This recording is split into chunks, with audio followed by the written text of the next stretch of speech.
Hi అండి. Welcome to Hima Padma vlogs. ఈరోజైతే మా అమ్మ వాళ్ళ ఇంట్లో పొట్లయితే దులుపుతున్నామండి. అలాగే సున్నాలు కూడా వేస్తున్నారు. అది ఎలా వేస్తున్నారు, ఏంటి అనేది డీటెయిల్‌గా అయితే మీకు చూపిస్తాను రండి. మా చిన్నోడు నేను కూడా ఎంత పని చేశామో ఏంటి అనేసి చూపిస్తాను. ఫస్ట్ అయితే ఇంట్లోనే సామాన్లన్నీ తీసేస్తున్నామండి. బయటన పెడుతున్నాము. ఎందుకంటే మొత్తం ఇంట్లోని దులిపేసామనుకోండి మా చిన్నోడు నేను మళ్ళీ ఇంట్లోకి వచ్చేయొచ్చు కదా! లేకపోతే ధూళంతా పడిపోతుంది. ఇంక ఇంట్లోని కబోర్డ్‌లోనూ బట్టలవన్నీ తీసేసి మూట కట్టేసి బయటనైతే పెట్టామండి. ఇంక ఫోటోలు ఏమైనా ఉంటాయి కదా! అవన్నీ గోడకు తగిలించినవన్నీ తీసేసి ఇంక బయటనైతే పెట్టేసాము. మేము ఈ ఇంట్లో అద్దెకుంటున్నామండి. వాళ్ళే మనుషులు పెట్టి సున్నమేయిస్తున్నారండి. వాళ్ళకి సాయం చేయాలి కదా! ఇంక పొట్లవన్నీ దులపడం మన పనండి.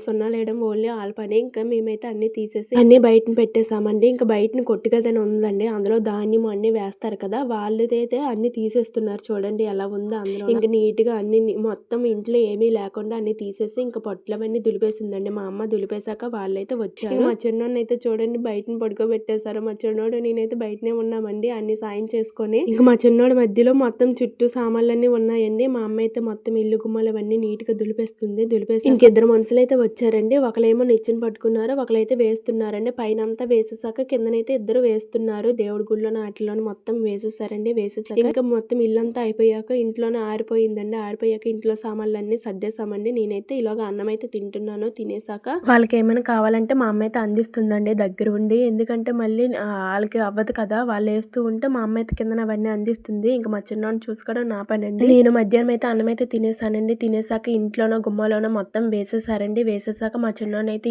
ఇంట్లోనే వేసేసాం. మంచం అది వేసేసి ఇంక ఇంట్లో అయితే కడిగేసి ఇంక ఇంట్లో సామాన్లన్నీ పెట్టేసామండి. మామూలుగా కిందనైతే పెట్టేసాం. తర్వాత పేరుద్దాం అనేసి ఇంక బయట గిన్నెలు అవన్నీ ఉంటాయి కదా! అవన్నీ తోమేసి ఎండలో అయితే పేర్చేసాను నీట్‌గా. ఇంకా సామాన్లు అవన్నీ తోమేసాక ఎండలో అయితే పెట్టేసాను కదా! ఇంక కుర్చీలు అవన్నీ కడిగేసి ఎండలో కూడా పెట్టేసానండి. పెట్టేసాక మా చిన్నోడు నేనైతే చూడండి చుట్టూ సామాన్లున్నాయి. మధ్యలో మా ఇద్దరం అయితే ఎలా కూర్చున్నామో చూడండి. ఈ సామాన్లన్నీ కబోర్డ్‌లోన, సెల్ఫ్‌ల్లోన అన్నీ పేర్చేయాలండి. పేర్చినంత వరకు మనకు నిద్ర పట్టదు. ఇంక వంటగదిలోనైతే సున్నమేయడం అయితే అయిపోయిందండి. ఇంక వాళ్ళైతే వెళ్ళిపోయారు. వెళ్ళిపోయాక ఇంకా అసలు పని ఇప్పుడుందండి. మొత్తం సర్దుకునేసరికి తల ప్రాణం తోక్కొస్తుంది. ఇంక వంటగదిలోనైతే నీట్‌గా కడిగేస్తున్నానండి. ఇంక ఇంట్లోనైతే మా అమ్మ అయితే మళ్ళీ కడుగుతుందండి. ఎక్కడివక్కడ సామాన్లయితే పెట్టేసాం కదా! మొత్తం నీట్‌గా సర్దేసామండి ఇంట్లోనే. కబోర్డ్‌లోనైతే పేపర్లన్నీ వేసేసి నేనైతే బట్టలవన్నీ పేరుస్తున్నాను. మా అమ్మ అయితే ఈలోపు కడుగుతుందండి ఇంట్లోన. వంటగదిలో కూడా ఆరిపోయాక పేపర్లన్నీ వేసేసి నీట్‌గా సర్దేశానండి. సర్దేశాక ఇంకా స్నానం అది చేసుకొని రెడీ అయిపోయాము. ఇవంతా అయిపోయాక తల ప్రాణం తోక్కొచ్చిందండి. కాలయితే నొప్పి నొప్పి. మీరెప్పుడైనా చిన్న పిల్లలతో ఇలా చేశారా? చేస్తుంటే కామెంట్ చేయండి. అంతేనండి ఈ వీడియో. లైక్ చేసి, షేర్ చేసి మీకెలా అనిపించిందో కామెంట్ చేయండి. సబ్స్క్రైబ్ చేయడం మాత్రం మర్చిపోకండి.